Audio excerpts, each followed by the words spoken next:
ప్రేక్షకులకందరికీ తిరిగి స్వాగతం. ఒక్కసారి ఆలోచించారా, మనం ఏ సొసైటీలో ఉన్నాం, అసలు సొసైటీలో ఎలా ఉండాలో? ఇన్ఫర్మేటివ్ వీడియోగా ఉంటుంది. ప్లీజ్ దయచేసి లైక్, షేర్, సబ్స్క్రైబ్, కమెంట్స్ని అందిస్తారని. ఈ వీడియో చాలా ఇన్ఫర్మేటివ్గా ఉంటుంది, చివరి వరకు చూడండి. ఎందుకంటే నేను చెప్పే ప్రతి ఫ్యాక్ట్స్ ఇంకా మీ జీవితాన్ని మార్చేయవచ్చు. అలాగే ప్రతి ఇన్ఫర్మేషన్ మీకు గొప్ప జ్ఞానాన్ని పొందవచ్చు. అందుకని ఎక్కడ మిస్ అవ్వకుండా చివరి దాకా చూడండి. ఒక్కసారి ఆలోచించండి, సొసైటీ అంటే ఏంటి? సొసైటీలో మనం ఎలా ఉండాలి? ఈ రోజుల్లో సొసైటీలో మంచివాడిగా ఉండటం ప్రమాదం కాదు, కానీ తెలివి లేకుండా మంచివాడిగా ఉండటం ఆత్మహత్య లాంటిది. ఎందుకంటే మనుషుల సైకాలజీ చాలా క్లియర్. నిన్ను నువ్వు ఎలా ట్రీట్ చేసుకుంటావో కాదు, నువ్వు ఏమి సహిస్తున్నావో చూసేవాళ్ళు నిన్ను ఎలా ట్రీట్ చేస్తారు.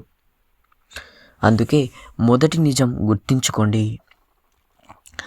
అదే ప్రతిదానికి ఓకే చెప్పే వ్యక్తిని సొసైటీ ఉపయోగించుకుంటుంది, కానీ గౌరవించదు.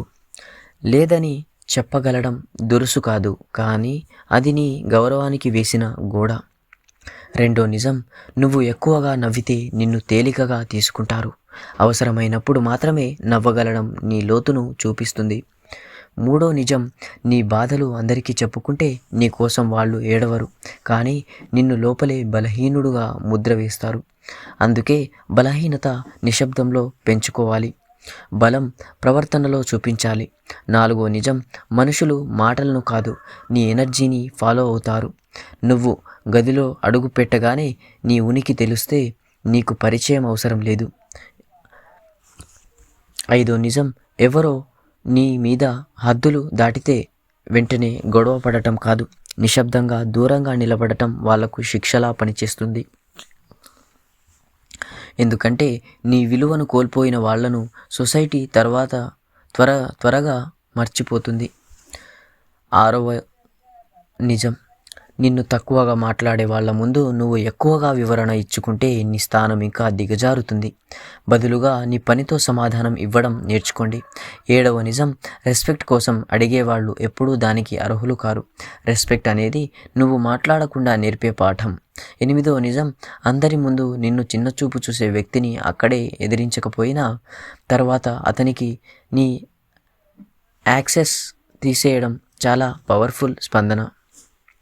తొమ్మిదో నిజం, నీ మాటల్లో స్పష్టత లేకపోతే నీ జీవితం కూడా గందరగోళంగా ఉంటుందని మనుషులు భావిస్తారు. కాబట్టి తక్కువ మాటలు, స్పష్టమైన వాక్యాలు నీ క్లాస్. ఇక పదో నిజం, నువ్వు మీ మీద నువ్వే కఠినంగా ఉంటే ప్రపంచం నీ మీద మృదువుగా ఉంటుంది, కానీ నువ్వే నీ మీద సాఫ్ట్గా ఉంటే ప్రపంచం నీ మీద రాళ్ళు వేస్తుంది. మరో లోతైన సైకాలజీ నిజం ఏమిటంటే, మనుషులు నిన్ను నీ హృదయం వల్ల కాదు, నీ స్థిరత్వం వల్ల గుర్తిస్తారు. నువ్వు నిన్ను నువ్వే ప్రతిరోజు అప్గ్రేడ్ చేసుకుంటే సొసైటీ నిన్ను అంగీకరించక తప్పదు. చివరగా ఇది గుర్తించిపెట్టుకోండి, సొసైటీలో ఇలా ఉండాలి. ఈ సైకాలజీ ట్రిక్స్ని నేర్చుకోండి. చివరిగా గుర్తించుకున్న మాటలు, మంచి మనిషిగా ఉండండి, కానీ అందరి కోసం కాదు, అవసరమైన చోట మాత్రమే. ప్రేమ చూపించండి, కానీ నీ గౌరవాన్ని తాకట్టు పెట్టి కాదు. సహాయం చేయండి, కానీ నీ భవిష్యత్తును పాడు చేసుకొని కాదు. నిశ్శబ్దంగా ఎదగండి, కానీ అవసరమైనప్పుడు గట్టిగా నిలబడండి. ఎందుకంటే ఈ సొసైటీ ప్రేమించేది కాదు, ఎవరిని తాకలేకపోతుందో వాళ్ళనే గౌరవిస్తుంది.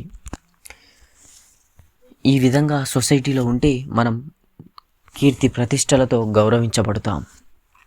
ఎక్కువగా ఆశించకు, ఎక్కువగా మాట్లాడకు. ఇది అదుపులో పెట్టుకుంటే నీ జీవితం తారాస్థాయికి చేరుతుంది. For more informative videos please subscribe to my channel. Thank you. ప్రేక్షకులారా, మంచి మాటలు ఎవరికి నీకు ఊరికినే చెప్పరు, దయచేసి అర్థం చేసుకో. ధన్యవాదములు.